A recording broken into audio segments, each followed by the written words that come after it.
El passat 21 de juliol, el director del Diari de Tarragona, Josep Ramon Correal, publicava un article en aquest diari ridiculitzant una campanya contra la violència de gènere que duia a terme a l'Ajuntament de Tarragona, arribant a dir que en l'amor com en el màrqueting la venda comença quan et diuen que no. Les de l'Eina, coneixedors que l'Ajuntament col·labora amb aquest mitjà contractant publicitat i altres aspectes, vam considerar oportú presentar en el darrer ple del dia 25 una moció d'urgència demanant que l'Ajuntament deixés de col·laborar amb aquest mitjà mentre aquest senyor en fos el director.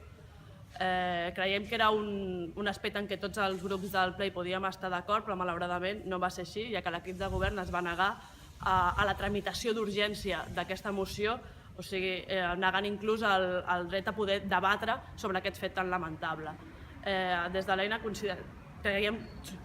continuem creient que és necessari debatre aquests temes i que una administració pública no pot col·laborar amb mitjans que tiren per terra la feina feta durant molts anys en matèria d'igualtat de gènere.